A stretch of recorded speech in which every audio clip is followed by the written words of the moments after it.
Assalamualaikum warahmatullahi wabarakatuh. Kami dari kelompok 1 ingin membahas mengenai aliran-aliran ilmu kalam.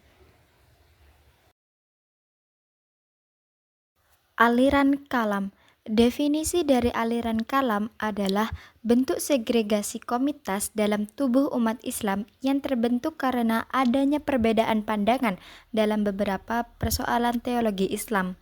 Perbedaan ini juga terjadi dalam satu komunitas yang mengklaim menganut aliran kalam tertentu.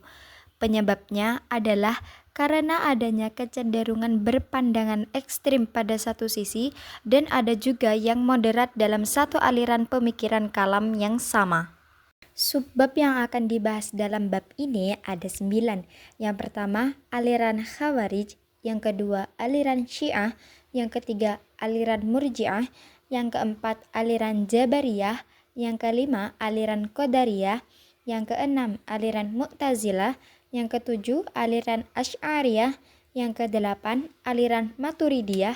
Dan yang kesembilan, perbandingan ajaran aliran kalam. Yang pertama ada aliran Khawarij. Berikut adalah sejarah dan latar belakang berdirinya aliran Khawarij. Yang pertama, kelompok ini muncul saat Perang Siffin yang terjadi pada 657 Masehi, di mana Perang Siffin ini menunjukkan puncak konflik antara Ali bin Abi Thalib dan Muawiyah. Mereka menolak keputusan arbitrase atau tahkim yang dianggap mengabaikan hak-hak ilahiyah, sehingga mereka memisahkan diri dari pasukan Ali dan mendirikan kelompok sendiri di Harurah yang letaknya di sekitaran Kufah. Istilah Khawarij sendiri berasal dari kata Arab khoroja yang artinya keluar, di mana hal ini menunjukkan keberanian mereka untuk meninggalkan komunitas dan bahkan menyerang pemerintah sah dengan dalih meluruskan umat. Aliran Khawarij memiliki beberapa sekte-sekte. Yang pertama, Al-Muhakkimah. Sekte ini adalah penganut murni la hukmah illa lillah. Mereka menentang arbitrase Ali Muawiyah secara langsung. Yang kedua, Al-Azariqah. Mereka adalah sekte yang radikal, mengkafirkan muslim yang tidak berhijrah ke wilayah mereka. Yang ketiga ada An-Najdah. Mereka adalah sekte reaksi terhadap sekte Azariqah. Sekte ini lebih moderat namun tetap ekstrim. Yang keempat ada Al-Ajadariyah. Mereka lebih moderat namun menolak surat Yusuf dari Al-Quran karena surat ini dianggap sebagai cerita cinta. Yang kelima, As-Sufriyah. Mereka adalah sekte yang mirip dengan sekte Azariqah, namun mereka menekankan bahwa kufur bisa karena nikmat. Yang keenam, ada Al-Ibadiyah. Mereka adalah sekte yang paling moderat dari semua Khawarij, tidak langsung menafikan Islam pelaku dosa besar dan tidak menyerang negeri Islam. Berikutnya adalah karakter dan ajaran umum aliran Khawarij. Mereka menolak otoritas manusia dalam memberikan hukum, karena menurut mereka hanya Allah yang berhak menetapkan hukum atau al-hakimiyah. Dosa besar dianggap mengeluarkan seseorang dari Islam atau takfir. Jadi, orang yang berdosa besar harus diberontak dan diasingkan. Berikutnya adalah aliran Syiah. Berikut adalah sejarah dan ideologi awal dari aliran Syiah. Syiah bermakna pengikut Ali bin Abi Thalib. Nama ini muncul sebagai kerap ejekan dari kalangan Sunni. Namun pada akhirnya nama ini dipakai oleh pendukung Ali sendiri. Syiah dipengaruhi oleh propaganda Abdullah ibnu Saba yang menyebarkan fitnah dan narasi bahwa Ali memiliki unsur ilahiyah, nabi palsu, bahkan menjatuhkan legitimasi khalifah seperti Utsman, Umar, dan Abu Bakar. Aliran Syiah juga memiliki beberapa sekte-sekte di dalamnya. Sekte-sekte tersebut diklasifikasikan berdasarkan banyaknya jumlah imam yang diakui. Yang pertama ada Syiah Sabaiyah. Ini adalah sekte yang paling ekstrim. Mereka percaya bahwa wahyu keliru dan Nabi Muhammad kalah dibandingkan dengan Nabi Isa. Yang kedua ada Syiah Kaisaniyah. Mereka menganggap Mukhtar bin Ubay sebagai imam. Berikutnya ada Syiah Imamiyah. Mereka adalah sekte yang paling luas. Mereka mempercayai 12 imam dari Ali hingga Muhammad al-Mahdi. Berikutnya ada Syiah Ismailiyah. Mereka mengakui 7 imam. Mereka berkembang di Pakistan. Yang berikutnya ada Syiah Zaidiyah. Mereka berkembang di Yaman dan mereka tidak mengkafirkan sahabat. Mereka juga adalah sekte yang bersifat moderat. Dan yang terakhir ada Syiah Qaramitah. Sekte ini dikenal dengan sekte yang sangat radikal. Mereka menafsirkan Al-Quran menurut hawa nafsu dan tidak wajib menyebabkan ritual umum seperti sholat dan puasa bagi yang telah memahami Tuhan. Berikutnya ada aliran Murji'ah. Berikut adalah sejarah awal dan motivasi dari aliran Murji'ah. Murji'ah sendiri berarti menunda atau penilaian, karena mereka menahan sikap terhadap konflik antara Ali, Muawiyah, dan Khawarij. Mereka muncul akhir abad pertama Hijriyah di Kufah sebagai reaksi kedua ekstrim ini. Berikutnya ada aliran Murji'ah. Berikut adalah sejarah awal dan motivasi dari aliran Murji'ah. Murji'ah sendiri berarti menunda atau penilaian, karena mereka menahan sikap terhadap konflik antara Ali, Muawiyah, dan Khawarij. Mereka muncul akhir abad pertama Hijriyah di Kufah sebagai reaksi kedua ekstrim ini. Aliran Murji'ah juga memiliki beberapa sekte-sekte di dalamnya. Sekte-sekte yang ada dalam aliran Murji'ah terbagi menjadi 2 kelompok utama. Yang pertama, Murji'ah moderat. Mereka menahan diri dari mengkafirkan dan membiarkan analisis akhir pada Allah. Tokoh moderat seperti Abu Hanifah termasuk kecenderungan ini. Yang kedua, Murji'ah ekstrim. Murji'ah ekstrim terbagi menjadi beberapa kelompok juga. Yang pertama, Al-Jahmiyah. Mereka kufur hanya dalam hati, bukan lidah. Yang kedua, Al-Salihiyah, di mana menurut mereka iman sama dengan pengetahuan Tuhan. Ibadah tidak termasuk dalam iman. Yang ketiga ada Al-Yunusiyah. Menurut mereka maksiat tidak merusak iman. Dan yang terakhir Al-Khasaniyah. Menurut mereka orang yang menerapkan ajaran Tuhan tapi tak tahu detail tetap mukmin. Lainnya seperti Saubaniyah, Qaramiyah adalah campuran Murji'ah dan Jahmiyah dengan kualitas logika teologi dan etika yang sangat permisif. Berikutnya ada aliran Jabariyah. Berikut adalah sejarah dari aliran Jabariyah. Aliran Jabariyah muncul dari sikap skeptis terhadap situasi politik pada masa pemerintahan Muawiyah bin Abu Sufyan. Pemikiran teologi ini menyatakan bahwa semua perbuatan manusia merupakan wujud kehendak Allah. Doktrin ini menguntungkan Muawiyah dan dipolitisasi untuk melegitimasi aksi politiknya. Paham Jabariyah pertama kali dilontarkan oleh Ja'ad bin Dirham dan dikembangkan oleh Jahm bin Safwan, sehingga aliran ini juga disebut aliran Jahamiyah. Berikutnya ada doktrin ajaran Jabariyah. Menurut aliran Jabariyah, manusia tidak mempunyai kemampuan untuk mewujudkan perbuatannya dan tidak memiliki kemampuan untuk memilih. Yang berikutnya, segala gerak dan perbuatan manusia adalah dari Allah semata, sehingga aliran ini dikatakan fatalism atau predestination. Berikutnya, manusia tetap mendapatkan pahala atau siksa karena perbuatan baik atau jahat yang dilakukan. Berikutnya ada aliran Qadariyah. Berikut adalah sejarah dari aliran Qadariyah. Persoalan politik memicu munculnya aliran Qadariyah. Muawiyah bin Abu Sufyan mendelegitimasi pemerintahan Ali bin Abi Thalib dan melemahkan pengaruh keluarganya. Para ulama mengembangkan doktrin bahwa semua yang terjadi adalah atas kehendak Allah. Muawiyah memanfaatkan paham teologi ini untuk melanggengkan kekuasaannya. Ma'bad al-Jauhani dan Gailan ad-Dimashqi melontarkan kritik kepada Muawiyah dengan pendekatan teologis yang kemudian dikenal dengan paham Qadariyah. Berikutnya ada doktrin ajaran Qadariyah. Menurut Qadariyah, manusia mempunyai tanggung jawab untuk menegakkan kebenaran dan kebaikan serta menghancurkan kezaliman. Manusia diberi daya dan kekuatan untuk melakukan suatu perbuatan, sehingga dinamakan aliran free will and free act. Manusia diberi kebebasan untuk memilih antara melakukan kebaikan dan keburukan dan harus mempertanggungjawabkan semua perbuatannya. Manusia tidak boleh berpangku tangan melihat kezaliman dan keburukan. Manusia harus berjuang melawan kezaliman dan menegakkan kebenaran. Manusia bukanlah majbur atau dipaksa oleh Allah.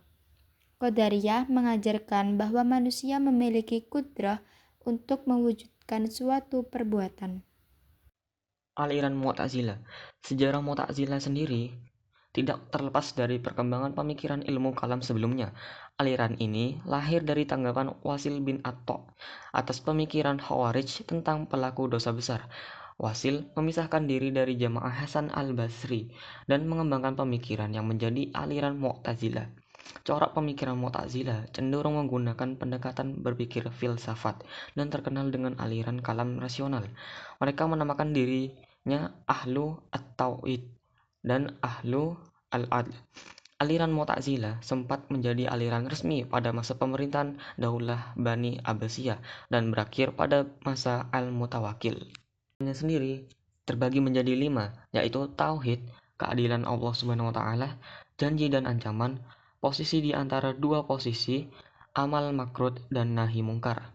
Yang pertama, tauhid. Tauhid sendiri berisi mengingkari sifat-sifat Allah.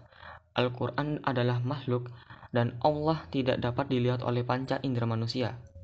Keadilan Allah. Tuhan tidak menghendaki keburukan. Manusia bisa mengerjakan perintah-perintahnya dengan kekuasaan yang diciptakannya. Allah akan memberikan balasan kepada manusia sesuai dengan apa yang diperbuat manusia. Janji dan ancaman. Allah tidak akan mengingkari janjinya memberikan pahala kepada orang muslim yang berbuat baik dan menimpakan azab kepada yang berbuat dosa. Yang keempat, posisi di antara dua posisi, yaitu seorang muslim yang mengerjakan dosa besar, bukan mukmin dan bukan kafir, melainkan fasik. Yang terakhir, amar makruf dan nahi mungkar. Setiap muslim mempunyai kewajiban mengajak kebaikan dan menghindari kemungkaran. Aliran Asy'ariyah dinamakan aliran Asy'ariyah karena diambil dari nama pendirinya, yaitu Abu Al-Hasan Ali bin Ismail Al-Asy'ari yang lahir di Basharah, Irak pada tahun 260 Hijriah atau 873 Masehi dan wafat pada tahun 324 Hijriah atau 935 Masehi. Pada awalnya, Al-Asy'ari menganut paham Mu'tazilah yang ia pelajari dari ayah tirinya, Ali al-Jubba'i. Namun, setelah terjadi perdebatan mengenai nasib mukmin, kafir, dan anak kecil di akhirat, Al-Asy'ari merasa tidak puas dan mulai meragukan ajaran Mu'tazilah. Ia lalu bermujanat selama 15 hari hingga akhirnya ia memutuskan keluar dari aliran Mu'tazilah karena ajarannya terlalu mengedepankan akal daripada menggunakan Al-Quran dan hadis. Al-Asy'ari mengembangkan ajaran teologinya dengan mendahulukan dalil nakli, yaitu Al-Quran dan hadis, dan membatasi penggunaan logika filsafat. Ajarannya mudah dipahami masyarakat dan dikenal sebagai Ahlus Sunnah wal Jamaah. Pemikiran ini kemudian dikembangkan oleh tokoh-tokoh seperti Imam Al-Ghazali, Fakhrul Razi, dan Abu Bakar Al-Baqillani. Pokok ajaran yang dianut aliran Asy'ariyah. Pokok ajarannya sendiri terbagi menjadi 5, yaitu sifat Tuhan, kekuasaan Tuhan dan perbuatan manusia, keadilan Tuhan, melihat Tuhan di akhirat, dan dosa besar. Yang pertama, sifat Tuhan. Pandangan Al-Asri tentang sifat Tuhan terletak di tengah-tengah antara Mu'tazilah dan Mujasimah. Menolak Mujasimah yang menyamakan sifat Tuhan dengan makhluknya. sifat-sifat Allah sesuai dengan zatnya dan tidak dapat disamakan dengan sifat makhluk. Yang kedua, kekuasaan Tuhan dan perbuatan manusia. Pendapat Al-Asy'ari berada di antara Jabariyah dan Mu'tazilah. Manusia tidak bisa berkuasa menciptakan sesuatu, tetapi berkuasa karena memperoleh atau kasb dari Allah. Allah menciptakan perbuatan, melainkan manusia hanya memperoleh dan melaksanakannya. Yang ketiga, keadilan Tuhan. Tuhan tidak mempunyai kewajiban apapun untuk menentukan tempat manusia di akhirat. Penentuan nasib akhirat manusia adalah kehendak mutlak Tuhan. Yang keempat, melihat Tuhan di akhirat. Al-Asy'ariyah meyakini bahwa Tuhan akan dilihat oleh penduduk surga, oleh hamba-hambanya yang saleh, berdasarkan surat dari Al-Qiyamah ayat 75. Cara melihat Tuhan di akhirat tidak bisa diketahui dan diserahkan sepenuhnya kepada Tuhan. Yang terakhir, dosa besar. Orang mukmin yang melakukan dosa besar dihukumi fasik. Nasibnya di akhirat tergantung pada kehendak Allah, bisa diampuni atau disiksa terlebih dahulu sebelum masuk surga. Aliran Maturidiyah. Aliran ini dibagi menjadi dua. Yang pertama adalah Samarkand dan yang kedua adalah Bukhara. Yang pertama, aliran Maturidiyah Samarkand. Aliran ini diambil dari nama pendirinya, yaitu Abu Mansur Muhammad bin Muhammad yang lahir di Maturid, Samarkand, Uzbekistan pada abad ke-3 Hijriah dan wafat pada tahun 333 Hijriah di kota Samarkand. Ia merupakan murid Nasr bin Yahya al-Balkhi dan hidup di masa ketika pemikiran dan perdebatan keilmuan Islam masih dinamis. Meskipun pengaruh Mu'tazilah mulai redup pamornya, pemikiran Al-Maturidi memiliki kemiripan dalam beberapa aspek dengan Mu'tazilah, namun sebagian besar mempunyai kesamaan dengan pemikiran Kalam Al-Asy'ari, dan keduanya menjadi penyenggung utama paham Ahlu Sunnah wal Jamaah. Dalam fikih, aliran ini mengikuti mazhab Hanafi. Abu Mansur Al-Maturidi termasuk penulis yang produktif, dengan karya-karya pentingnya seperti Takwilat Al-Quran, Mahod Al-Asy'ariyah, Al-Jalad, Al-Usul, Al-Maqalat, Al-Tauhid, dan Bayan Waham Al-Mu'tazilah. Aliran Maturidiyah secara Bukhara. Pemikiran Maturidiyah Bukhara dikembangkan oleh Abu Yusr Muhammad bin Al-Husain bin Abdul Karim Al-Bazdawi yang lahir pada tahun 421 Hijriah, cucu dari murid langsung Al-Maturidi. Ia mempelajari pemikiran Maturidiyah melalui orang tuanya dan para ulama seperti Ya'qub bin Yusuf bin Muhammad Al-Naisaburi dan Syekh Al-Imam Abu Khatib. Selain itu, ia juga mempelajari filsafat yang ditulis Al-Kindi dan pemikiran Mu'tazilah seperti yang ditulis oleh Abdul Jabbar Al-Razi, Al-Jubai, Al-Ka'bi, dan Al-Nazom, serta ajaran Al-Asy'ari melalui kitab Mu'jiz. Pemikiran Al-Maturidi dipelajari dari kitab Al-Tauhid dan Takwilat Al-Quran. Al-Bazdawi sempat menjadi hakim di Samarkand pada tahun 480 Hijriah, lalu dikembangkan ke Bukhara dan wafat di Bukhara pada tahun 493 Hijriah. Pokok-pokok ajaran aliran Maturidiyah secara Bukhara.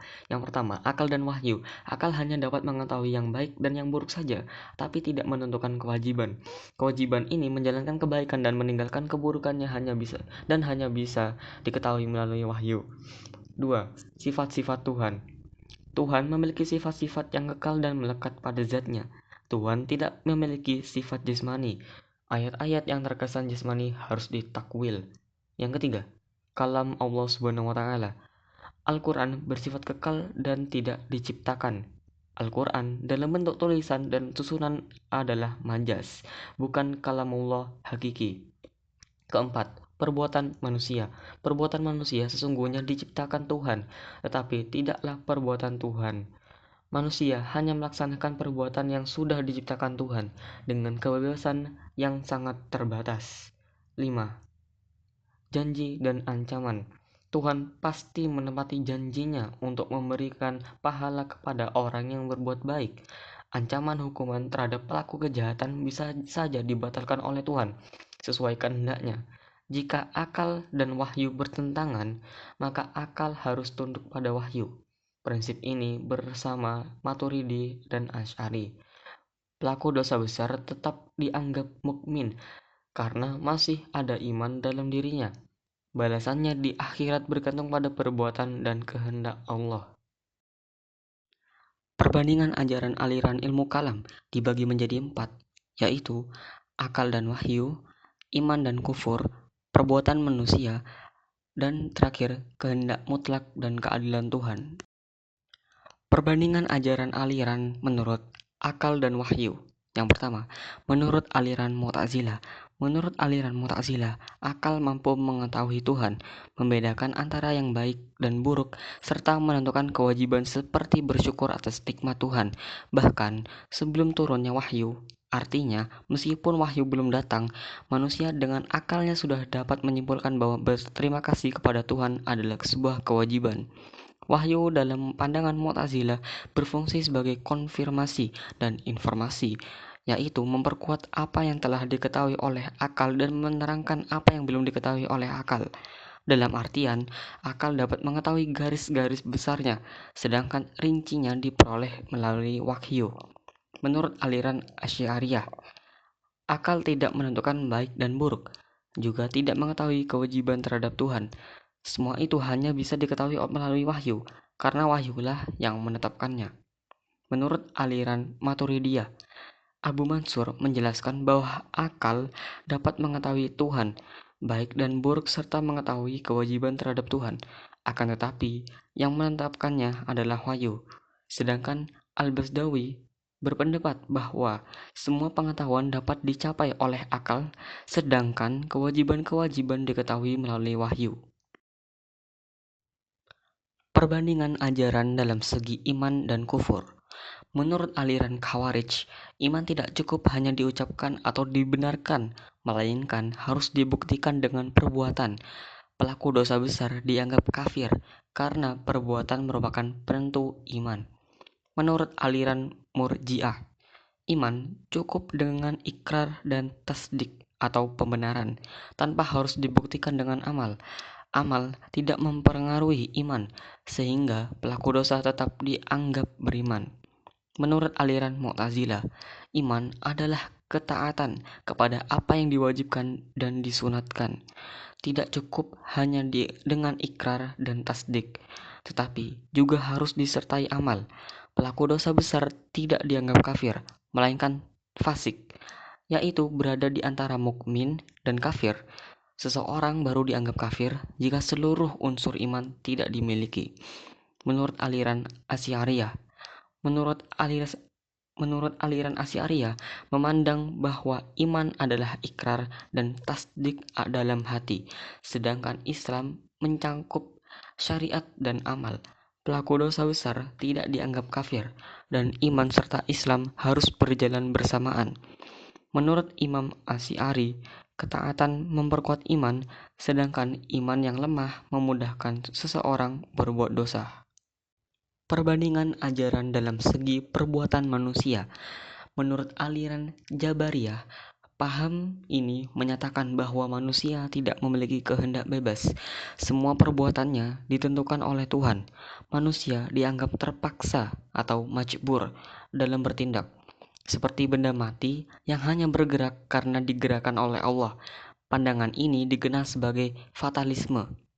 Menurut aliran Mu'tazilah, aliran ini sejalan dengan Qadariyah dalam hal perbuatan manusia, yaitu manusia bebas dan bertanggung jawab atas perbuatannya, baik maupun buruk. Paham ini pertama kali dikenalkan oleh Ma'bad ibn al-Mujayini dan Ghailan al-Damiski. Manusia tidak dikendalikan Tuhan, melainkan memiliki kehendak bebas. Oleh karena itu, pahala dan siksa menjadi relevan, karena manusia berbuat atas kemauannya sendiri tanpa campur tangan Tuhan. Menurut aliran Asy'ariyah, menurut aliran ini, manusia lemah dan sangat bergantung pada kehendak Tuhan. Al-Asy'ari menjelaskan hubungan perbuatan manusia dengan Tuhan melalui konsep kasb atau perolehan, yaitu manusia hanya memperoleh perbuatan melalui daya yang diciptakan oleh Allah. Hakikatnya sendiri, semua perbuatan manusia diciptakan oleh Allah, baik gerakan refleks maupun tindakan sadar. Menurut aliran Maturidiyah, menurut aliran ini, samarkan membatasi kehendak mutlak Tuhan dan berpandangan bahwa Tuhan wajib melakukan kebaikan bagi manusia, termasuk mengirim Rasul. Sementara itu, Maturidiyah Bukhara sejalan dengan Asy'ariyah bahwa Tuhan tidak memiliki kewajiban apapun, namun pasti menepati janjinya, seperti memberikan pahala kepada orang yang berbuat baik. Kekuasaan dan kehendak Tuhan dianggap tidak bersifat wajib atau jais. Perbandingan ajaran dalam segi kehendak mutlak dan keadilan Tuhan. Menurut aliran Mu'tazilah meyakini bahwa kekuasaan Allah tidak mutlak karena dibatasi oleh ketentuannya sendiri yang tidak akan dilanggarnya. Manusia bebas menciptakan perbuatannya, baik maupun buruk, seperti yang diajarkan oleh Wasil bin Atto. Pandangan ini dilandasi oleh konsep keadilan Tuhan, yaitu manusia tidak mungkin dibebani kewajiban tanpa diberi kemampuan dan kebebasan untuk memilih dan melakukannya. Oleh karena itu, pahala dan siksa diberikan sesuai dengan perbuatan dan pilihannya sendiri. Menurut aliran Asy'ariyah menyatakan bahwa Allah memiliki kekuasaan mutlak yang tidak tunduk kepada siapapun. Menurut mereka, manusia tidak sepenuhnya bebas dalam berkehendak atau berbuat, karena segala sesuatu yang terjadi, baik maupun buruk, terjadi atas kehendak Allah. Jika ada sesuatu yang terjadi di luar kehendaknya, maka hal itu menunjukkan kelemahan atau kelupaan yang tidak mungkin dimiliki oleh Allah. Sumber referensi yang digunakan oleh kelompok kami mengambil dari buku paket Akidah Akhlak kelas 11. Demikianlah beberapa hal yang saya bisa sampaikan dan kelompok saya sampaikan. Sebelumnya, saya mohon maaf yang sebesar-besarnya kepada hadirin sekalian. Apabila dalam penyampaian tadi mungkin ada kesalahan kata atau beberapa pernyataan yang menyinggung hadirin sekalian. Saya ini hanya manusia biasa yang tidak luput dari kesalahan. Sekian presentasi dari kami. Budina membawa bonsai, lalu duduk makan stroberi. Semua telah usai, saatnya kami undur diri. Wassalamualaikum warahmatullahi wabarakatuh.